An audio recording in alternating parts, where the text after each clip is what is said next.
चंद्रमुखी की कहानियाँ।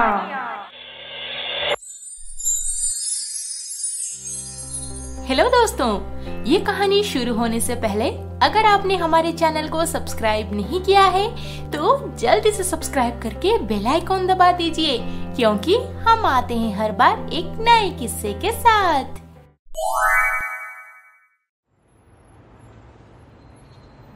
Passport? Okay, no problem, I'll get it tomorrow। अब डिम्पल बहुत खुश थी। फिर घर पहुंच के कपबोर्ड से अपना पासपोर्ट निकालने गई। पासपोर्ट? मेरा पासपोर्ट कहाँ गया? यहीं पर तो रखा था। पूरा कपबोर्ड छान मारने के बाद भी डिम्पल को उसका पासपोर्ट कहीं नहीं मिला। दोस्त, और कब तक ऐसे दुखी होकर चुपचाप रहेगा? वो डिम्पल और किसी से शादी करके न्यूजीलैंड चली गई है। तेरे दुखी होने से वो वापस तो नहीं आ जाएगी ना? हाँ नितिन, अपने आप को देख, क्या हालत बना रखा है। डिम्पल के दिल में तेरे लिए कुछ भी नहीं था दोस्त। वो हमेशा से किसी पैसे वाले अमीरजादे से शादी करना चाहती थी, और तुझे तो वो हमेशा तेरा औकात याद दिलाती रहती थी। अब तुझे उसके बारे में सोच के रोना धोना नहीं, बल्कि अपना औकात बनाना चाहिए। हाँ दोस्त, उसे भूल जा। अब तुझे ये सोचकर खुश होना चाहिए कि तू जिसे इतना प्यार करता है वो शादी करके और किसी के साथ घर बसा के बहुत खुश है अपनी जिंदगी में। तुझे उसकी खुशी में खुश होकर अब आगे बढ़ना होगा। शायद तुम दोनों सही कह रहे हो। अब मुझे ये सब भुलाकर अपने करियर पे ध्यान देना चाहिए।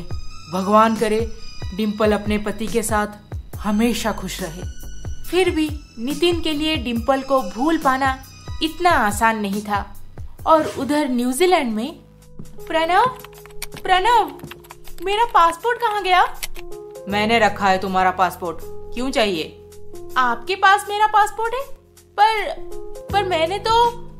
हाँ, तुमने कपबोर्ड में रखा था, मैंने ले लिया है। आज से मेरे पास रहेगा। पहले ये बताओ, पासपोर्ट क्यों चाहिए तुम्हें? मुझे डांस क्लास ज्वाइन करना है। प्लीज प्रणव, मैं बिना डांस किए नहीं रह सकती। I love dancing. हाँ, मैं 1000 बार पहले सुन चुका हूँ यू लव डांसिंग, बट यहाँ पे तुम्हें डांस करने नहीं बल्कि ये घर संभालने लाया गया है। आज तुम डांस क्लास ज्वाइन कर लोगी, कल को अगर तुम प्रेग्नेंट हो जाओगी तो तुम्हारे साथ कुछ भी हो सकता है। तुम क्यों नहीं समझती ये? घर का काम किया करो और खुद के सेहत पे ध्यान दो। मैरिज के बाद लाइफ में बहुत कुछ बदल जाता है Dimple. You have to accept this. Pranav, आपने मेरे साथ धोखा किया है। आप जैसे प्रिटेंड करते थे एकदम उसका उल्टा निकले। मेरे साथ आर्ग्यू मत करो। अब जाओ, जल्दी से डिनर बनाओ। मुझे टाइम पे खाने की आदत है, बोला था ना पहले, भूलना मत। आखिर डिम्पल के साथ प्रणव इतना बुरा बर्ताव क्यों कर रहा है? या फिर वो पहले से ही ऐसा ही है, बस डिम्पल से शादी करने के लिए अच्छा बनने का एक्टिंग कर रहा था। अब डिम्पल को प्रणव के साथ रहना पसंद नहीं था, क्योंकि बचपन से फ्रीडम पसंद करने वाली लड़की के पैरों में बेड़ियां जो बांध दिया गया था। मुझे मम्मी पापा के पास चले जाना चाहिए। ऐसा एक रिलेशनशिप में मैं नहीं रह सकती। पर कैसे जाऊंगी? मेरा पासपोर्ट तो प्रणव अपने पास छुपा के रखा है, और मैं घर वापस चली जाऊंगी तो मम्मी पापा दोनों बहुत दुखी हो जाएंगे।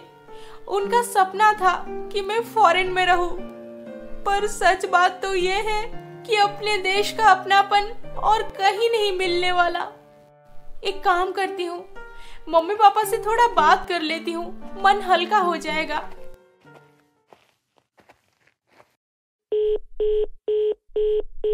अरे, इसमें तो आउटगोइंग भी बंद है। प्रणव जानबूझ के ये सब मेरे साथ कर रहा है। मैं अब क्या करूं? थोड़ा एडजस्ट कर लेती हूँ, शायद सब ठीक हो जाए। ये सब सोच के डिम्पल प्रणव को छोड़ नहीं पाई और उसके साथ एडजस्ट करने लगी। झगड़े तो बहुत होते थे, पर कॉम्प्रोमाइज हमेशा डिम्पल को ही करना पड़ता था। दुखी होकर डिम्पल रोज उसी डांस एकेडमी में पहुंच जाती थी और कुछ टाइम बिता के वापस आ जाती थी। फिर एक दिन, हे भगवान, बचा लो प्लीज। इस आदमी से बच्चा नहीं चाहिए मुझे। टेस्ट नेगेटिव आ जाए, हे भगवान।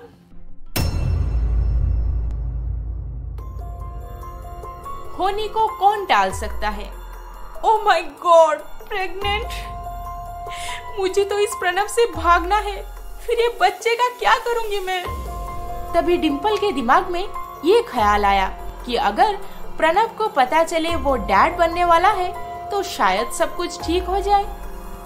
हाँ, अगर इतना ही एडजस्ट करती आ रही हूँ तो एक और सही प्रणव को प्रेगनेंसी की बात बता देती हूँ, शायद वो बदल जाए। प्रणव, प्रणव! क्या हुआ? प्रणव, आई एम प्रेग्नेंट, हमारा बेबी होने वाला है।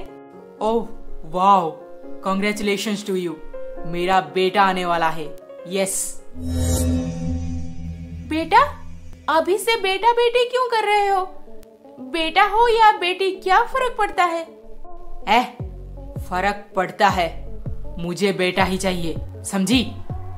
अगर बेटी हुई तो हॉस्पिटल में अबॉर्ट करवा देना। प्रेगनेंसी की बात प्रणव को बताना बहुत भारी पड़ गया डिम्पल पे। अब उसकी खुशी परेशानी में बदल गई। रात दिन हर वक्त डिम्पल भगवान से एक बेटा मांगती रहती थी। फिर एक दिन, आज तबीयत बहुत खराब लग रहा है, कुछ भी खाने को मन नहीं कर रहा, मम्मी की याद आ रही है, ऊपर से घर का इतना सारा काम। डिम्पल, डिम्पल, आज डिनर में तुम्हारा बकवास खाना मत बना देना। मेरी एक स्पेशल गेस्ट आने वाली है, उसके सामने कोई ड्रामा नहीं चाहिए। Do you understand? प्रणव, मेरा तबीयत ठीक नहीं है, आज डिनर बाहर कर लेते हैं प्लीज। बच्चा हुआ नहीं और अभी से नाटक शुरू। घर का एक एक कोना भी साफ होना चाहिए और इटालियन डिशेस बना देना डिनर में। सच में, अब तो ये कंफर्म हो गया कि प्रणव डिम्पल को बस घर का काम करने लाया था। लव, इमोशंस, रिलेशनशिप्स उसके लिए कोई मायने नहीं रखता। डिम्पल का दुख सुनने, उसका आंसू पोंछने उसके पास तो कोई नहीं था। इसीलिए वो खुद को संभाली और घर की साफ सफाई करना शुरू कर दी। और उधर इंडिया में डिम्पल के मम्मी पापा, बहुत बेचैनी सी हो रही है, कुछ अच्छा नहीं लग रहा। कभी ऐसा नहीं हुआ कि डिम्पल हमें इतने दिनों तक कॉल ना करे। ओहो, तुम भी ना, नई नई शादी हुई है, दोनों एक दूसरे को टाइम दे रहे होंगे। अब हमारी बेटी को प्रणव बहुत खुश रखता होगा, इसीलिए तो अपनी मम्मी पापा को भुला दी। नहीं, मेरा मन तो नहीं मान रहा। जिस दिन वो दोनों न्यूजीलैंड पहुँचे, बस उसी दिन हमारी बात हुई थी, पर उसके बाद से प्रणव का नंबर बिल्कुल नहीं लग रहा। कुछ दिन और सब्र कर लो, डिम्पल खुद तुम्हें कॉल करेगी, देख लेना। बेटी को तो फॉरेन भेजना था, लेकिन अब टेंशन में है कि बेटी के साथ कोई कांटेक्ट नहीं हो पा रहा। और आपको तो पता है कि डिम्पल की जिंदगी में क्या आफत मची हुई है। यहाँ पे लगता है प्रणव की स्पेशल गेस्ट आकर पहुँच गई है। आप बस 1 मिनट रुकिए, मैं अभी आया। उस गवार से कुछ भी काम नहीं होता। डिम्पल, डिम्पल, क्या कर रही हो अभी तक? बोला था ना तुम्हें, मेरा स्पेशल गेस्ट है ये, फिर इतना लेट क्यों कर रही हो? प्रणव, मैं वाइन रेडी करके बस ला ही रही थी। जल्दी लेकर आओ। नॉनसेंस।